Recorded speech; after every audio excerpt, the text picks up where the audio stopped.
Hi hello నమస్తే welcome to Sakshi life నేను లిఖిత. ఎండలు మెండుగా ఉండే మన భారతదేశంలో ఒక విచిత్రమైన ఆరోగ్య సంక్షోభం వేగంగా విస్తరిస్తోంది. ఎవరు పెద్దగా పట్టించుకొని ఈ సమస్య ఇప్పుడు ఒక సైలెంట్ ఎపిడెమిక్ అనే లాగా మారుతోందని ఆరోగ్య నిపుణులు అధ్యయనాలు హెచ్చరిస్తున్నాయి. అదే విటమిన్ డి లోపం.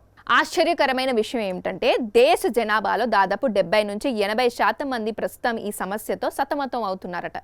చాలా మంది విటమిన్ డి అంటే కేవలం ఎముకలకు సంబంధించినదని మాత్రమే భావిస్తారు. కానీ ఇది శరీరంలోని అనేక కీలక ప్రక్రియలను శాసిస్తుందని వైద్యులు చెబుతున్నారు. నిరంతర అలసట, కండరాల నొప్పులు, తరచూ అనారోగ్యం బారిన పడటం, మానసిక నిరుత్సాహం వంటి లక్షణాలను చాలా మంది వయస్సు పైబడటం వల్లో లేదా పని ఒత్తిడి వల్లో అనుకొని పొరపాటు పడుతుంటారు. కానీ దీని వెనక అసలు విలన్ విటమిన్ డి లోపమే కావచ్చు.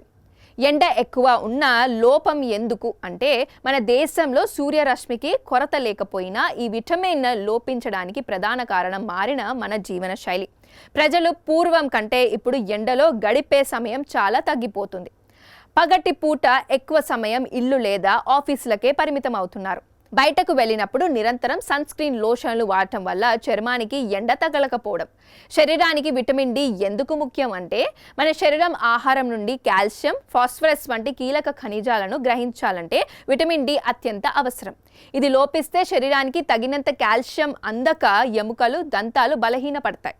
కేవలం ఎముకలకే కాకుండా శరీర ఇమ్యూనిటీ పెంచడానికి, కండరాల సక్రమ పనితీరుకు కూడా ఇది తోడ్పడుతుంది. తీవ్రమైన పరిమాణాలు ఇవే. ఆస్టియోపోరోసిస్ దీర్ఘకాలంగా విటమిన్ డి లోపిస్తే ఎముకలు లోపల గట్టిదనాన్ని కోల్పోతుంది. చిన్న దెబ్బకే విరిగిపోయే ప్రమాదం కూడా పెరుగుతుంది. చిన్న పిల్లల్లో ఈ విటమిన్ లోపం వల్ల ఎముకలు ఎదుగుదల దెబ్బతినే అవకాశం ఉంటుంది. దీన్నే రికెట్స్ వంటి సమస్యలలాగా వస్తుంటాయి. కొన్ని పరిశోధనల ప్రకారం విటమిన్ డి స్థాయిలు తగ్గితే డిప్రెషన్, యాంగ్జైటీ వంటి మానసిక సమస్యలు వచ్చే అవకాశం ఉంటుంది.